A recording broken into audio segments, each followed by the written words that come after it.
All right, so we are turning to Ephesians 1, verses 4 through 6. We just explained Luke 1:28 as connected with Mary's sinlessness. We're going to see what that full of grace is like. So, what Maybe, version of well, the Bible are you using? oh, I'm using what I got as a child. This is the New International Version from 1985. But I also have other versions of the Bible in my house as well, if Okay. that is Yeah, we can use the NIV. Okay, Ephesians. preferred.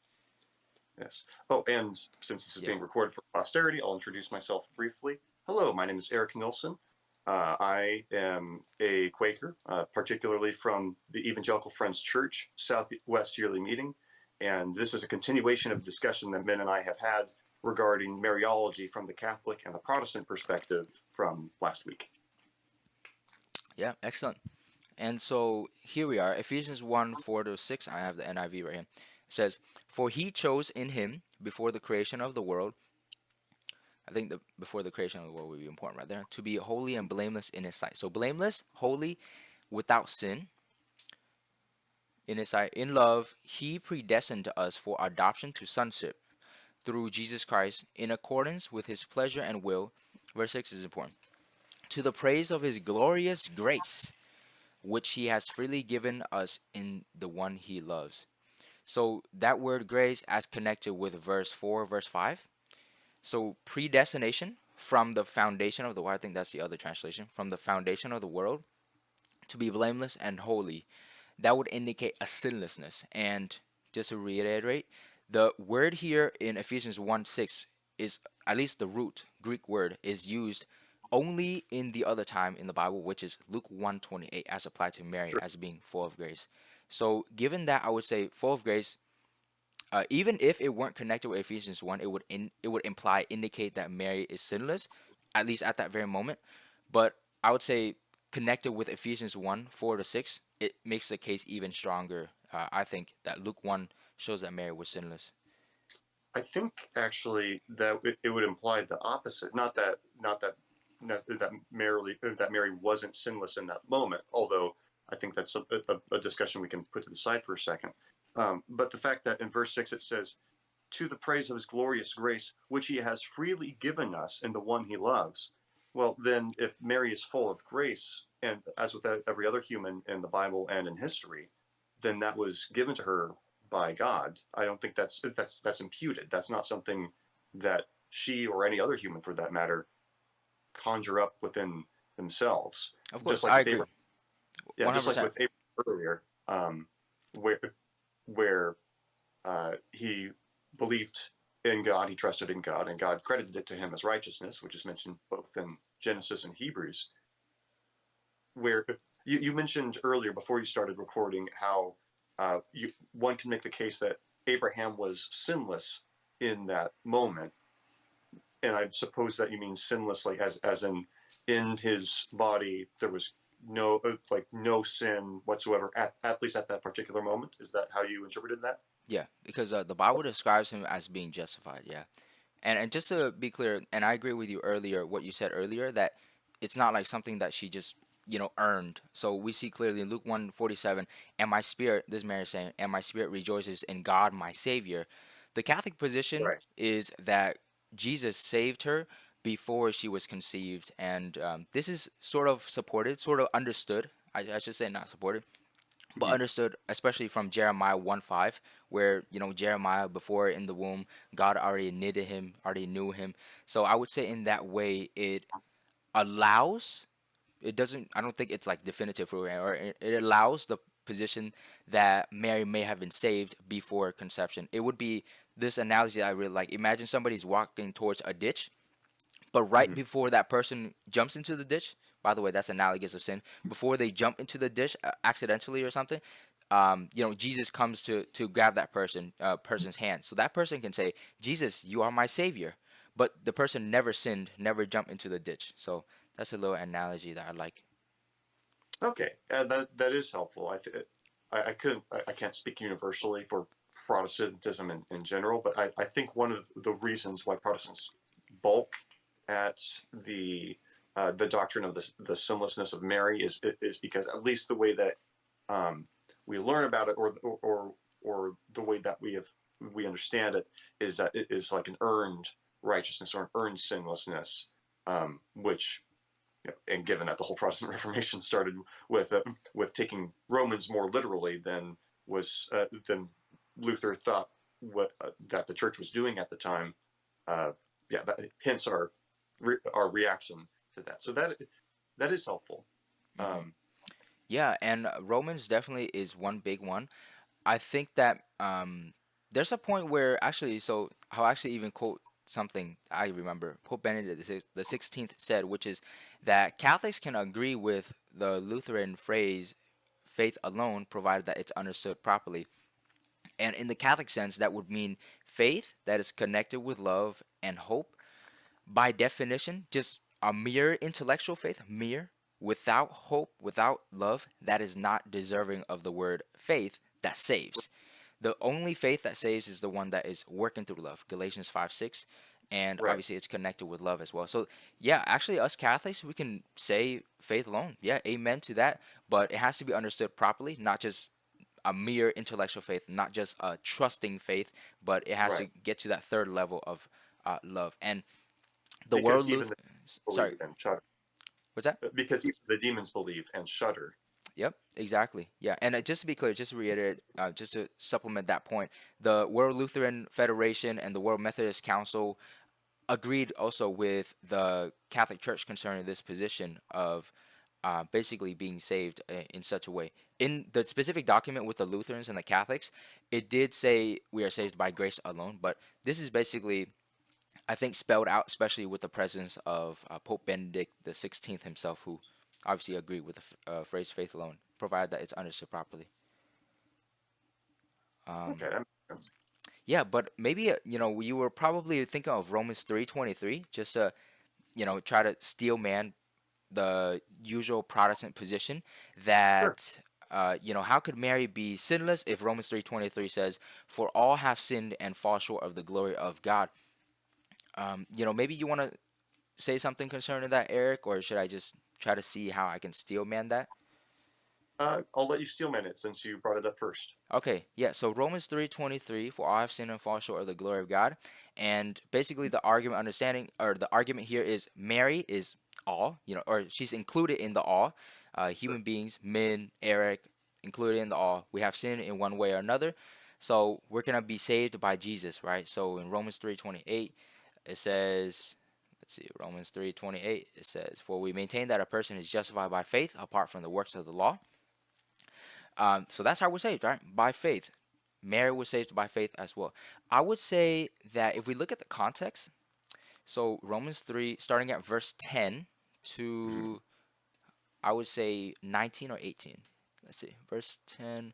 But basically, it's really long, and it's how it's indicated, or the wording is actually talking about personal sins, not just original sin. And so, what this means is Um, in the context, all have sinned means all have personally sinned, not all have the stain of sin. There's a difference there because babies have stains of sin. At least with us, we believe in original. I think the Quakers believe in original sin, right? Yeah. Okay, yeah. So Um, babies have original sin. I had original sin, depends on the etc. branch, What's of that? course. Depends on the branch of Quakerism, of course, because as Gary has probably told you, there are ones that have gone so far off the rails that they're basically transcendentalists now. Yeah. I'm from the evangelical portion of Quakerism that has remained within Orthodox Christianity. So yeah, I could confidently say that Quakers that still reside within historical Christianity from which they originated would agree with original sin. Certainly. Yeah. Amazing. So going back to it, from verse 10 to 18 or 19, I would say that that's talking about personal sins that a person does and are guilty for, at fault for. And once again, it's really long. But babies, or specifically aborted fetuses, aborted human beings, they would not be at fault here. They are not included. So that is significant because when we go back all the way to 23, that would mean that when it talks about all, it's talking about a certain kind of group of all. not every individual person, because babies are not included in there, or sorry, more specifically, the aborted babies are not included in there because they could not have personally sinned. They are in the womb, could not have personal sin, etc. So, so that's number How one. do Sorry, go ahead. how do we that, how do we know that though? Because you're asserting that, um, and that might be a plausible assumption, um, but how can we say categorically we know that infants in the womb or very young infants who were just born are incapable of personal sin? I think we would have to establish that first. So, I mean, I don't understand. This is something that I think many Protestants I've discussed with agree with, many Catholics would agree with. Unless you disagree with it, I mean, at least for me, I just have the intuition that an infant inside of the womb could not have sinned, and God sanctifies them even if they, never had faith in Christ, and or He could sanctify them, as in the case of John the Baptist, that he was born sinless, and that's talked about in the Bible, how he would be filled with the Spirit already inside of the womb, and so he was born sinless. John the Baptist, he could not have sinned as an infant. I mean, I wonder what your take is on that. I just think that a lot of people just have the intuition: no, babies cannot sin. Infants cannot sin. Common intuition is frequently incorrect, though. Jeremiah also says that the heart is wicked and deceitful above all else. Who can know it? That's why even if sentimentally I would think or assume that babies or fetuses cannot sin, I feel like we ought to examine that first before assuming that and reading that into the passage that doesn't say anything about babies or fetuses. It does not talk about babies or fetuses. You are right. So, what would be your position concerning it? You still have an intuition that infants or unborn Where? babies cannot sin, right? Psalm 51 is what I was thinking of earlier. Hmm. Well, let me turn to that. In sin, David was brought forth, right? Precisely, yeah. I'll read it the for posterity since we're recording this. 5 through Verse 15. 5. Yeah, verse 5, I think. Surely I was sinful at birth, sinful from the time my mother conceived me. Surely you desire truth in the inner places. You teach me wisdom in the inmost place. Cleanse me with hyssop, and I will be clean. Wash me, and I will be whiter than snow. And yeah, that continues. I think, yeah, verses 5 and 6 are the main portion of that. So Hmm. if we are taking this at face value, and yes, I know that this is something that David is writing specifically regarding his sin with Bathsheba. Um, Just curious, Nevertheless, do you think that this sin is personal sin or original sin? Because it seems to me like sinful from the time my mother conceived me. One can easily understand that as being original sin.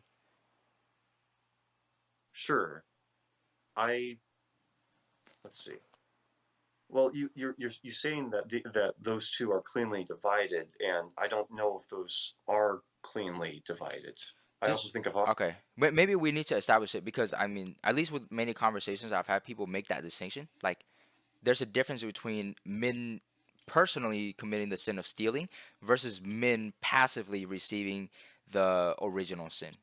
Like, in one case, in the personal sin, I'm guilty for that, but in the right. other case, I am not guilty for the original sin because I was merely a descendant of Adam. We sin personally because we're born with the inclination to do so. Hmm. And so, and that seems to be the case even here in Psalm 51, where it's David's adultery and second degree murder, um, and, So and would to you? which he says, So he committed adultery when he was an adult, and he was obviously at fault for that, and he repented. So I agree with you right there.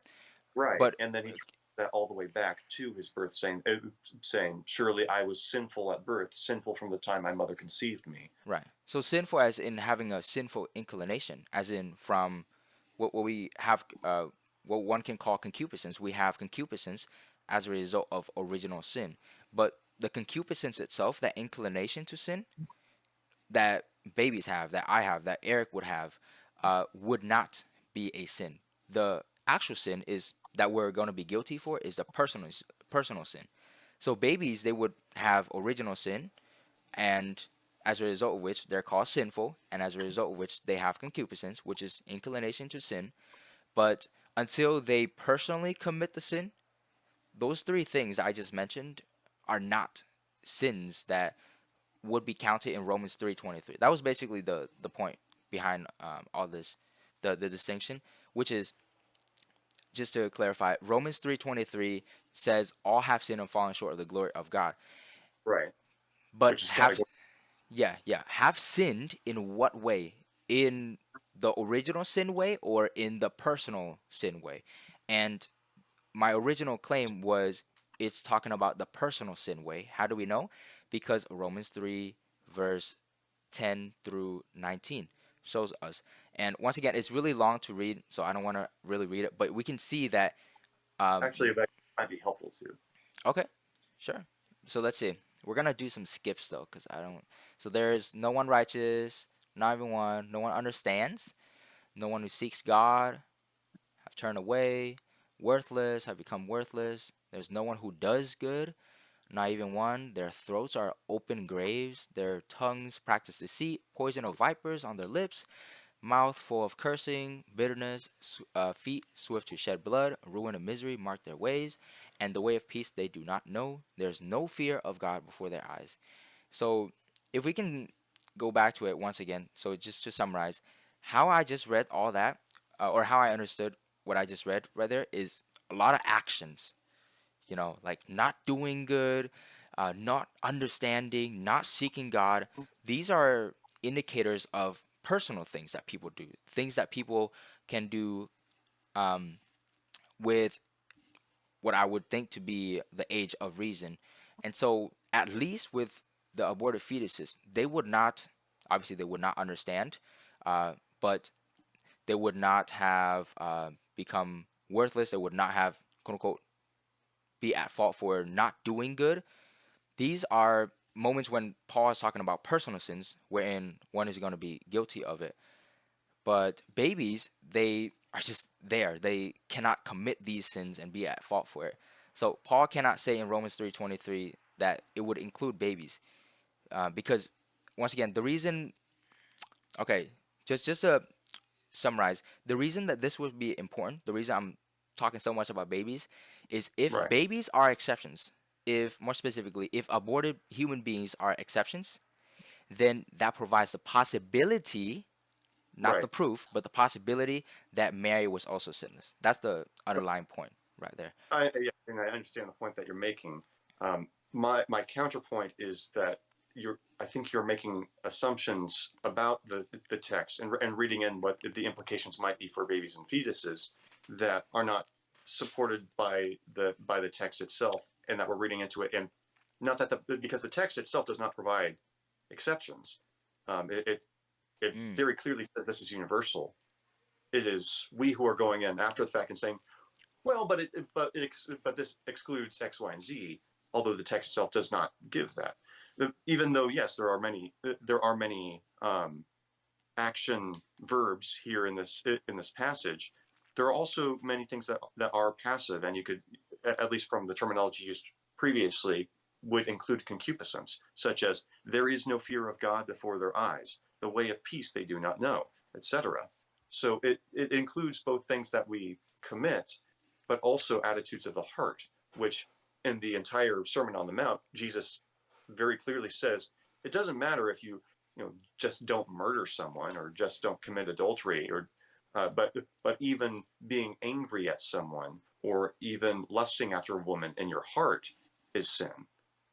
And Augustine himself, church father, when he talks about original sin in Confessions, uh, I will look at the specific passage, but I recall that when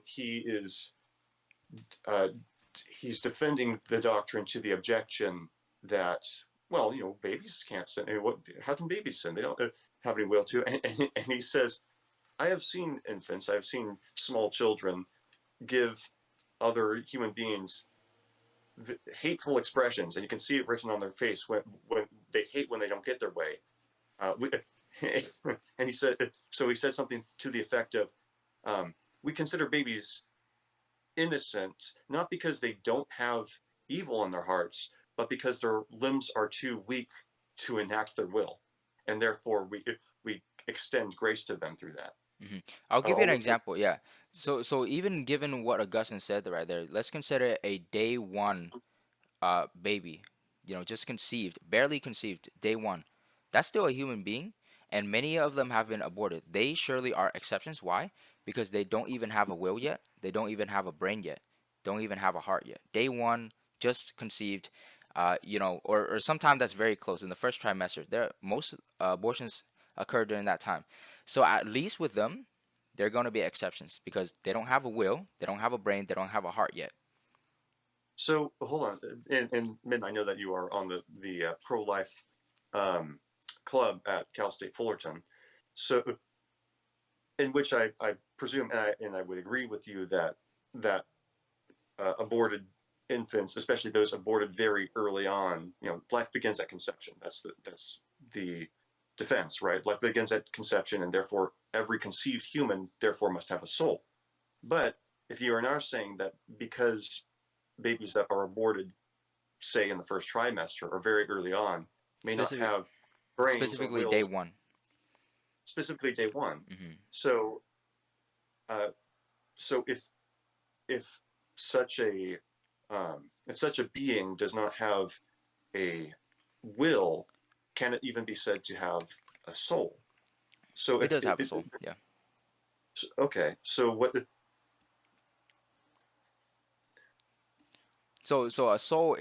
I don't think that you would be making this um, equivocation, but the soul is not the same as the will. But at least with that 1 day old, just conceived, what's the word? Zygote. That zygote is still a human being, and doesn't have a will, doesn't have a heart, etc. That means that it does not have that sinfulness, that hate that Augustine is talking about, and yet is a human being. And clearly, doesn't that would be an exception from Romans 3:23. If doesn't hold on, doesn't Thomas Aquinas affirm the Aristotelian um, anthropology of the human being, that the soul is composed of the will, the heart, and the mind? I don't know exactly what Aquinas would say, but he would be one person who is fallible, so it doesn't really matter to me what he's talking about. Sure, but Yeah, that's not necessarily official Catholic doctrine. Then is it's what not you're saying. official Okay, teaching. yeah, okay. Yeah, but just to not belabor this point, there's another way to go about it. So, I'm not convinced that this is talking about something other than personal sin, like original sin itself. And it seems like you may not be convinced that it's talking about specifically about personal sin, but it's okay. I think that verse 9 through 9 itself is pretty clear. What shall we conclude then? Do we have any advantages? No, not at all. For we have already made the charge that Jews and Gentiles alike are under the power of sin. So here's another way of looking at it, that Paul's bigger point is not a point of individuality, that every individual sin, but rather of categories that both the Jews, Gentiles have sinned. And it's a general kind of category because he's saying basically these human beings have sinned, so the Jews and the Gentiles. And we know that it would not include every individual because at least Jesus himself would be sinless. And obviously, we know that from Hebrews 5, I believe 14 or 12. Yeah. So that we have the high priest who is tempted in every way and yet without sin. So we know Hmm. Jesus is without sin. And so, if so, he would be the exception from quote unquote for all. He would Right, be the because exception. holy God, holy man. Okay. Yeah. So we can say that the main point here is there are exceptions. And given that bigger point that Paul is trying to make from Romans 3, starting at verse 1 through 2 and verse 10, and all the rest of Romans actually, his point is hey, stop it, you Jews. Don't be prideful. Look at the Gentiles. Look at Right. yourself. You guys are both sinful. You need to have faith. And I would say that's the main point here when he said all. To supplement this further, in the various parts of the New Testament, there are numerous passages, but one of them is Colossians. How I think there was a part where, let me search it up. For the record, may I read the quote from Sure, Augustine's Confession? sure. Here. So here's what I was thinking about earlier. While the baby's tantrum does not qualify as the sin of wrath, these fits of anger in an adult, erupting from an unmanageable will, constitute matter for sin. The oh, this is okay. So this is a summary of it from a different website, but nevertheless, as Augustine explains, the so-called sinlessness of children rests upon their quote physical weakness, not because of any innocence of mind, unquote. And that is book 1, chapter 7 of Augustine's Confessions. Hmm. Yeah, I can appreciate that point. And obviously, he's a saint in the Catholic Church and the Orthodox Church. And as you probably can guess now, he's not magisterial. He's not official teaching. So I can Mm-hmm. reject that opinion if I want. But and a great quote, by the way, brother. So Colossians 1:23, that was the one that I was referring to. This is the gospel that you heard and that has been proclaimed to every creature under heaven. Notice every creature under heaven. Does that mean Mm-hmm. that the unknown world heard the gospel as well? Proclaimed by Paul, and he said of which I Paul have become a servant. So obviously not. So not every individual literally heard the gospel about Jesus Christ in such a way that Paul would have been thinking right there. So that word all or that word every, as Paul was using there in Colossians 1:23, does not mean every individual, but rather it's a general understanding of Jews and Gentiles. Those are the two categories of all that Paul is talking about.